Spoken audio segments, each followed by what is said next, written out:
किंवा शिवसेनेचे काय तुमच्या नेत्यांकडे काय शिफारस केली असणार? या ठिकाणी महाराष्ट्राचे मुख्यमंत्री एकनाथभाई शिंदे, देवेंद्रजी फडणवीस आणि अजितदादा हे तिघं बसतील.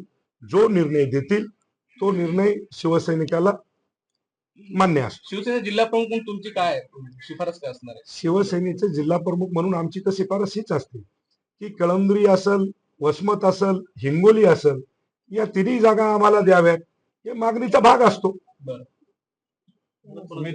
हे बघा, पोलचं काहीच खरं नसतं, तुम्ही बघितलं असेल. आता मागच्या लोकसभेमध्ये सुद्धा पोलचा विषय झालाच. आता या मागच्या विधानसभेला राजस्थानची तुम्ही जागा बघितली असेल, मला वाटतं युपीचे विषय झाले असतील. त्याच्यामुळं पोलचा विषय नसतो, लोकसभेचा आणि विधानसभेचा हा आखाडा अलग असतो. सन्माननीय महाराष्ट्राचे मुख्यमंत्री आदरणीय एकनाथभाई शिंदे यांच्या नेतृत्वाखाली महाराष्ट्रामध्ये पुन्हा एकदा शिवसेना, भारतीय जनता पार्टी, महायुतीचाच मुख्यमंत्री होणार. तुम्ही वैयक्तिक भावना असतात.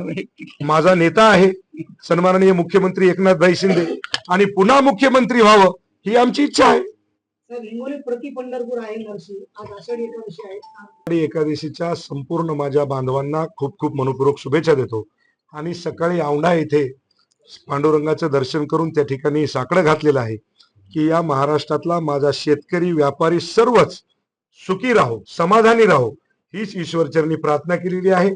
आणि येणाऱ्या विधानसभेमध्ये पुन्हा एकदा सन्माननीय महाराष्ट्राचे मुख्यमंत्री आदरणीय एकनाथभाई शिंदे व्हावं हीच पांडुरंगाच्या चरणी आम्ही साकडं घातली.